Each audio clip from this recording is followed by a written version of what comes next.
Hello, and welcome to the Legislative Report. I'm State Representative Kate Harper of the 61st District in Montgomery County. The Marcellus Shale and the natural gas that lies within it continues to be a controversial topic in Pennsylvania. The Marcellus Shale beds are estimated to hold more than 360 trillion cubic feet of natural gas. If the drilling industry is properly managed, the opportunity for new jobs and cheaper energy is promising. However, without oversight, our water and our natural resources could suffer. If a fee is placed on the extraction of the gas, what's the best use of that money? I recently attended an informational hearing discussing Marcellus Shale policy in all of these areas. I'd like to share portions of this meeting with you so that you can be better informed about the industry as decisions are being made in the legislature in the coming months. Since the mid-1900s, geologists knew about the natural gas trapped in the Marcellus Shale, but oil and coal dominated America's energy landscape, and Marcellus gas was really an afterthought at that point. That changed in the late 1990s when advances in horizontal drilling technology, well completion techniques combined with better understanding of the geological formations, that made drilling economically viable in another gas shale play referred to as the Barnett in Texas. Not long after, gas companies began looking in earnest at the Marcellus in Pennsylvania. Today, the Marcellus Shale is considered one of the largest gas shale deposits in the world, with production data indicating that it may be the most productive shale play in the nation. This resource may be augmented by hydrocarbons occurring in black shales that are above the Marcellus as well as below it. An important part of the shale's economic value is due to the fact that it is in close proximity to the major markets of the northeastern United States. Key issues related to shale gas development in Pennsylvania, where Penn State has applied expertise, include geosciences and technical applications, workforce development, water quality and baseline testing, wildlife and environmental, infrastructure including roads and stream crossings, leasing and legal considerations connected to Marcellus, community and socioeconomic impacts, municipal planning, land use and planned development, and business entrepreneurship. On the issues such as water quality, a new Penn State research paper will be out tomorrow, actually, that surveyed private water supplies in close proximity to well sites in north-central, northeastern Pennsylvania, along with sites in the southwestern portion of the state, pretty broad reach. This research was funded by the Center for Rural Pennsylvania and will help us to have a more science-focused discussion revolving around the recently collected data. Several studies that have been done by other entities over time, but this new work will further clarify this current state of groundwater in areas where drilling is taking place, again in broad regions of Pennsylvania. Previous Penn State research done in 2006 and 2007 indicated over 40% of 701 sampled private water wells that were impacted by one or more pre-drilling water quality parameters. Often the well owner was not aware due to the low level of testing that has been done in Pennsylvania over time. The level of testing has increased dramatically due to landowners working to get baseline data with funding and encouragement provided by the respective gas company anticipating drilling in that proximity. In a similar manner, in Sullivan County, MCOR is assisting a group of landowners as they prepare for when drilling begins by undertaking a multidisciplinary research project aimed at protecting the area's natural resources. This past July, the project kicked off when Dave Yoxheimer, an MCOR extension associate, collected samples from almost 60 private wells and the LaPorte public water supply system, which serves 300 residents in that Lake Macomb area. These homeowners now have baseline pre-drilling water quality data, including pH, chlorides, methane, metals such as barium and strontium, for comparison to future water quality testing once drilling occurs. The project also includes a drafting of a model plan for gas development that aims to minimize environmental and aesthetic impacts once gas exploration begins.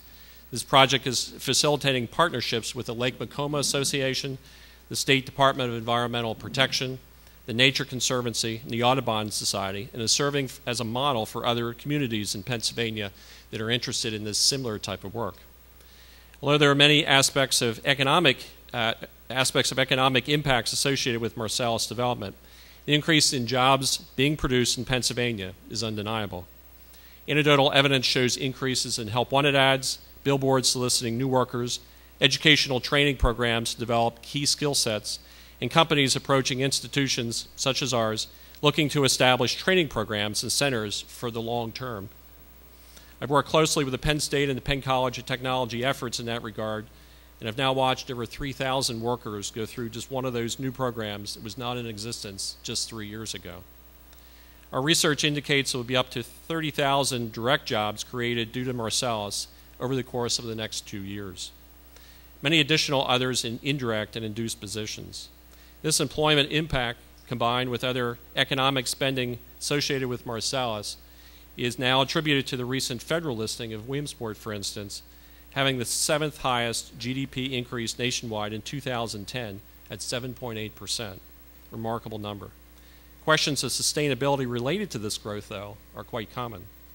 To that end, we've been working to look over the horizon at the industries that will utilize large amounts of the gas and the workforce that will be employed there. Several studies are underway with high energy use industry participants in Pennsylvania to evaluate the economics of utilizing the gas and expanding based on this lower cost fuel. A similar partnership is looking at establishing a linkage between manufactured components currently used by the gas industry and the production and sourcing of those same goods in-state. Job growth associated with that effort is an obvious driver. Although those are just a small sample of a number of issues in this dynamic conversation surrounding Marcellus development in Pennsylvania, it is indicative of the importance that this new energy source will have on our state. Nationwide, shale gas produced less than 4% of our natural gas 3 years ago. Now the number is almost 30% and trending higher quickly with the advancement in technologies and techniques being applied to the resource. Wastewater generated by the process is now being recycled at a rate of over 70%, something that wasn't happening at all 3 years ago. Collective thinking, thoughtful regulation, and economics are evolving this process quickly in the state, and many other states, as well as other nations, are looking closely at the successes that are occurring here in Pennsylvania.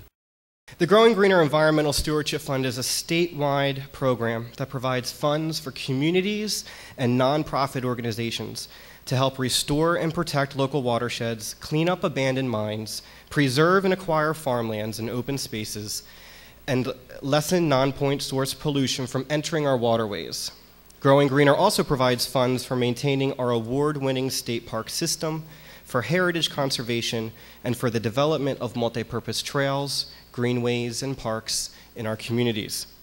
The core of Growing Greener is funding grassroots efforts to repair, restore, and conserve our land and water resources at a local level. Our challenge today is to keep those local efforts going. Unfortunately, funding for Growing Greener projects and grants fell from an average of approximately $150 million per year for the last 6 years to $27.3 million in the current budget. This is an over 80% cut at a critical time when Marcellus Shale drilling poses significant threats statewide to our water, air, and environment. A natural gas extraction fee allows the state to recover value from the extraction of a non-renewable natural resource that will in many cases be exported to other states, and reinvest a portion of that revenue to address the impacts of drilling on our communities and environment. Pennsylvania currently is the only major gas-producing state in the country without a fee or a severance tax in place. The gas industry is not going to leave Pennsylvania because the state imposes a fee or a tax. The gas is here, and they will be working this region for decades to come. Currently, almost half of our state forests are leased to the industry for drilling. More than 3,000 wells have been drilled into the Marcellus Shale in Pennsylvania to date. The Nature Conservancy projects that over the next 20 years, 60,000 wells could be drilled on 6,000 to 15,000 well pads in at least half of the Pennsylvania counties. The fact is, the industry is here to stay. The Governor's Commission on the Marcellus Shale gas drilling recommended proposing an extraordinarily narrow impact fee, one that requires local governments to provide that they have experienced specific, tangible damages. Although the coalition wholeheartedly supports a portion of the extraction fee going back to local communities, it is absurd to think that the mark left by the enormous scope that drilling will have on our Commonwealth can be defined within local municipal borders. Construction of well pads, impoundments, roads, pipelines, and other infrastructure, plus the actual act of drilling and fracturing of the wells, and the management of the waste generated, will have a variety of impacts on the environment throughout the Commonwealth. Some of these impacts will incur beyond the borders of the Marcellus Shale region, such as management of wastewater and solid waste at approved treatment and disposal sites. Other impacts will have their source around drilling sites, but will extend beyond the Marcellus region, such as cumulative impacts on upstream waters that may impair water quality and aquatic communities downstream. Some impacts will be felt from one end of the state to the other, such as the habitat loss and fragmentation caused by the construction of an enormous network of pipelines. We must keep in mind that neither air nor water respect political boundaries. Drilling wastes that are being trucked and disposed of all over the Commonwealth, and Pennsylvania citizens have already lost access to large areas of our public forest. Thousands of industrial sites are being added to our landscape each year in the form of gas wells, wastewater pits, and compressor stations, scattered across some of the most rural and pristine areas our state has to offer. For these reasons, all Pennsylvanians deserve to benefit from the extraction of their resource, just as Arkansas, West Virginia, Louisiana, Texas, Mississippi, Oklahoma residents, and residents of other gas drilling states do. Several legislative proposals provide good models for enacting a reasonable fee, with revenue going to local communities, to growing greener, and to broader uses that benefit all Pennsylvanians. Representatives Quinn and Harper, I commend you both for proposing a portion of your proposals going to growing greener directly. Could you elaborate on a couple of things? The impact of growing greener across the Commonwealth and your reaction to a plan proposed by the Senate, which would remove jurisdiction for growing greener money from the Department of Ag, which handles farmland preservation, the Department of Conservation and Natural Resources, which handles our state parks and open space and parks, and DEP, which handles the acid mine drainage portions of growing greener. The senator's proposal would take that money out of those departments who are charged with those areas and put it into the Commonwealth Financing Agency. Have you given any thought to that and what reaction you would have? We have given a lot of thought to that. We appreciate the fact that the Senate is including environmental initiatives, they're calling it, within their legislative proposals. Environmental initiatives that mirror growing greener projects. However, they are changing the whole way that those projects will be funded. And they are going to be taking the money out of the hands of who, in my opinion, know the best for the environmental conservation and recreation path of our Commonwealth, and putting it in the hands of an authority made up of business people. Each caucus has a member on the CFA. That is very concerning to us. We downright don't like it. In our opinion, if a process isn't broken, don't try to fix it, because we'll break it. And we also think it takes the power out of the hands of the people who can do the best with the money. The golden thing about growing greener is it brings the money down to the local levels. It gives it to the volunteers and the nonprofits that are doing the work on the ground, and they're the ones that really know what their communities need. I get concerned when there's an authority in Harrisburg that's going to be determining what the environmental priorities are of the state. Especially if the Secretary of Ag and the Secretary of DCNR and the Secretary of DEP are not a part of that authority. So we currently cannot support those proposals in their current language. Growing Greener is a catalyst for tapping into other sources of revenue. It's not just the Growing Greener funding that is at state, but Growing Greener has a ripple effect across the state. A lot of our local communities don't have the money for the projects that they need to do, but they can tap into other funding sources, whether it be private foundations, federal grants, or state grants. But in order to tap into those other sources, they need to have that startup capital available to them, and that is where Growing Greener plays an intricate part. If we take that Growing Greener off the table, we're leaving hundreds of millions of dollars of other sources off the table as well that we will not be able to tap into. As you can see, I've mentioned some examples where Marcellus Shale gas drilling poses potential threats to our environment and public health, from air emissions to the destruction of our state lands and open spaces to the contamination of drinking water supplies in our rivers and streams. I'd like to cover some of those threats, first facing Pennsylvania's waterways, and then outline a couple of other problems and policy solutions that I hope that members of this committee will take up to tackle these.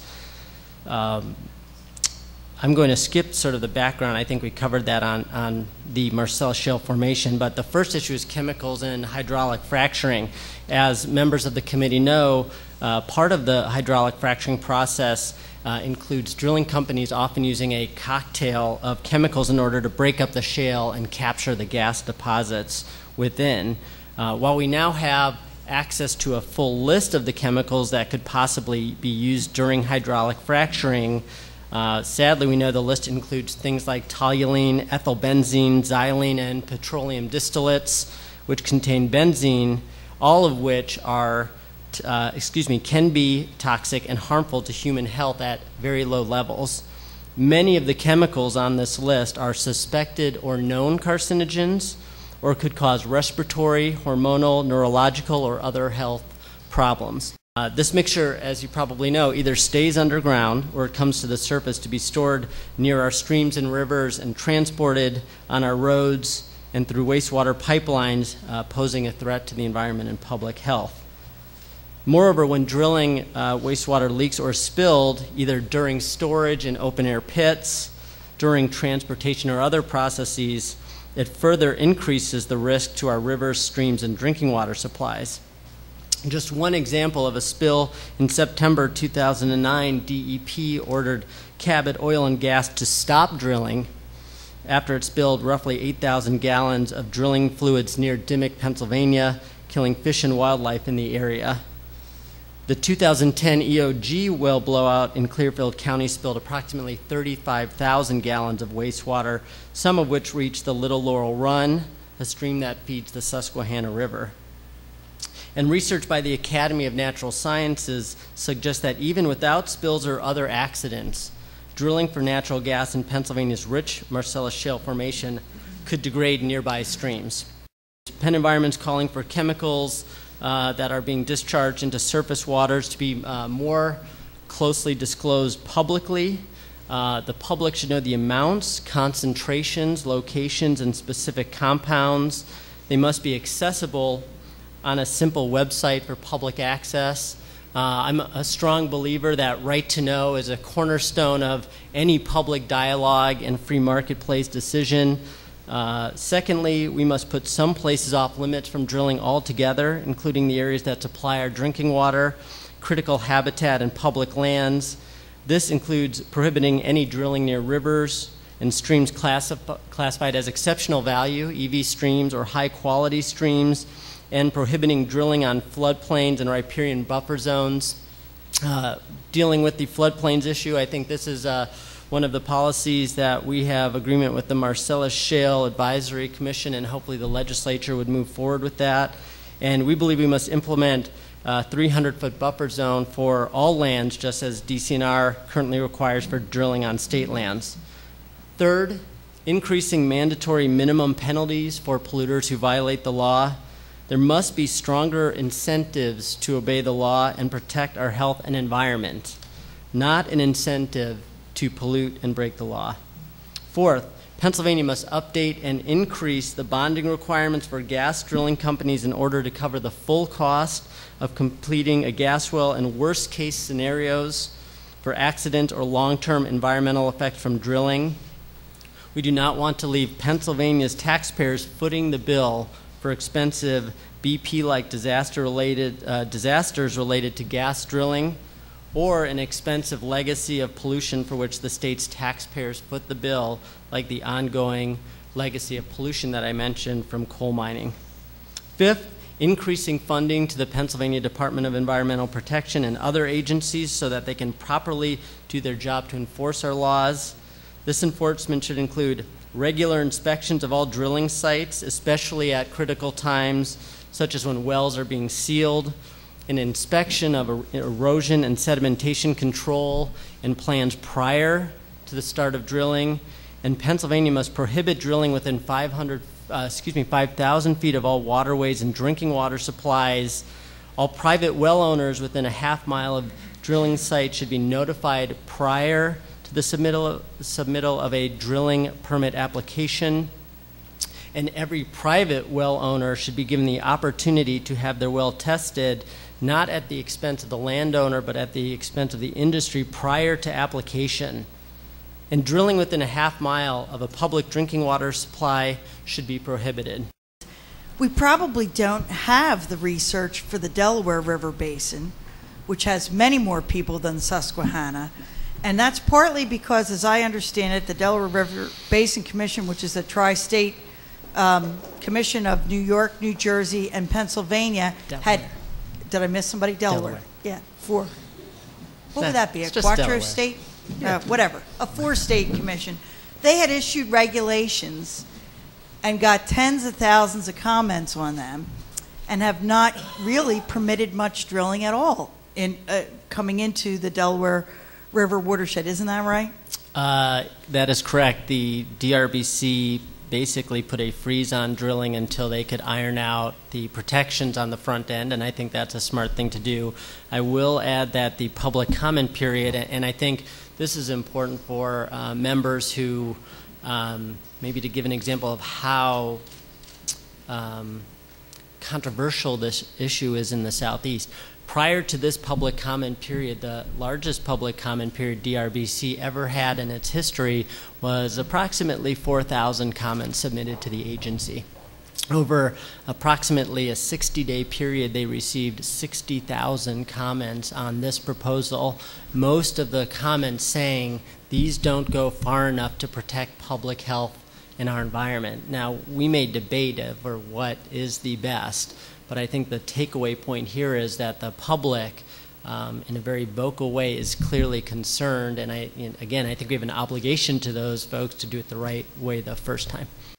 The Energy Information Agency of DOE, U.S. Department of Energy, recently assessed potential shale gas in about half of the world where they could get information, and they assessed it at 7 quadrillion cubic feet, of which about 2 quadrillion cubic feet is in North America. That's about a 100-year supply for North America at current consumption rates. So for the nation, this enormous supply of natural gas offers the opportunity for the first time in decades to become more energy independent, to reduce the 9 million barrels of oil that we import each day at a daily cost of almost $1 billion, and to displace much of the coal and oil, which supply about 60% of our energy needs, with cleaner, abundant, and domestic natural gas. For Pennsylvania, shale gas means many things.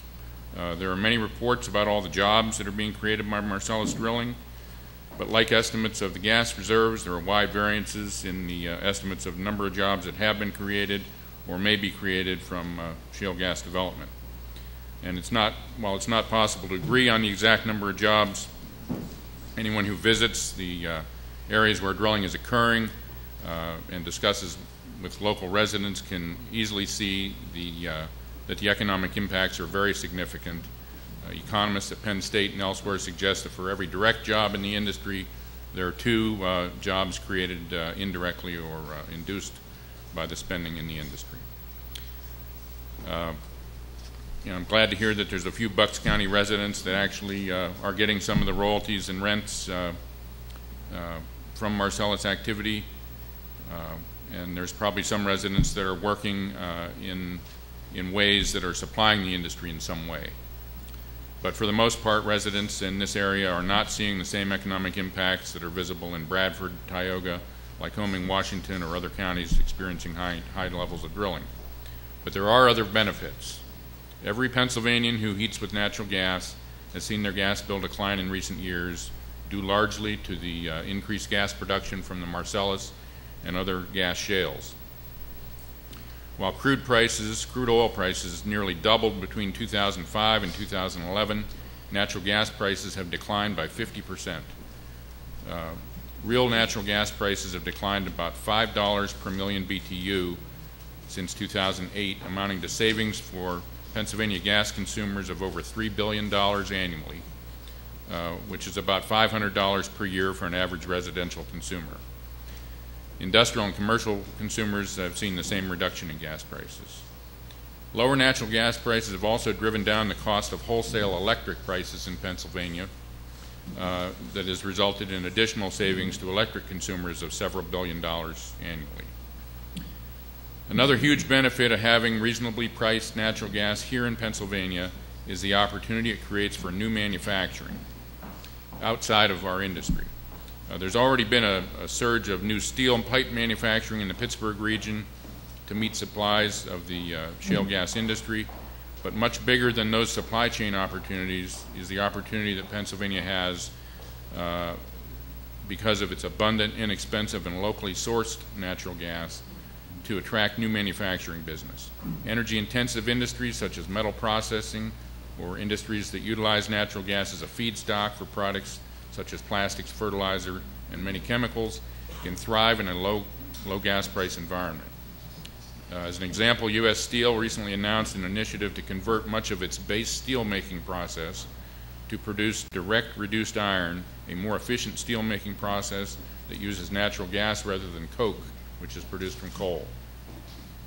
This is only possible because of abundant and reasonably priced natural gas. By the end of this year, Marcellus Shale developers will have invested about $35 billion in Pennsylvania, most of that in the last 2 years. Pennsylvania's natural gas production has already increased from a pre-Marcellus level of about 500 million cubic feet per day to a current level of about 3 billion cubic feet per day, a six-fold increase.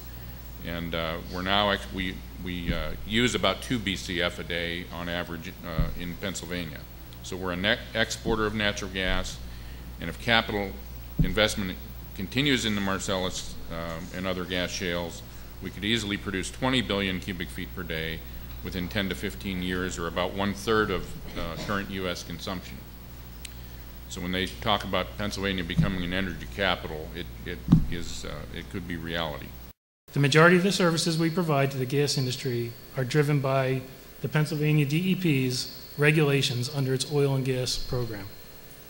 There seems to be a common misconception that Pennsylvania is not strictly regulating the industry. The fact is that Pennsylvania has one of the most stringent regulatory programs in the country governing this industry. Pennsylvania is also quickly adapting to ensure the challenges associated with this new drilling technology are met with new regulation. Compliance with the regulations cannot be policed without enforcement, and Pennsylvania has been increasing its site inspection and enforcement activities at Marcellus sites, primarily through the addition of new staff in these departments. The PADEP recently reported that inspections are occurring at each Marcellus site at an average frequency of once every 2 weeks. This frequency far exceeds, in my opinion, the average inspection frequency at construction and industrial sites outside of the oil and gas industry. The industry is also policing itself because they want to build sustainable businesses that will operate throughout the duration of the play, which could go well beyond the next 50 years. The industry, through its member associations and coalition, is also introspectively reviewing its practices and is constantly developing new best management practices to lessen the impacts of its operations. I believe Pennsylvania is at the forefront of developing a regulatory program that will serve as a model program for the responsible and sustainable development of shale gas resources in other states and countries around the world. You've been watching a hearing of the Republican Policy Committee on the topic of the natural gas drilling industry. That's all the time we have for today's program. I'm State Representative Kate Harper. If you have questions about what you've seen, feel free to contact me at my local office in Bluebell or through my website. That information will be shown in just a moment. Thanks for watching. Join me next time for Legislative Report.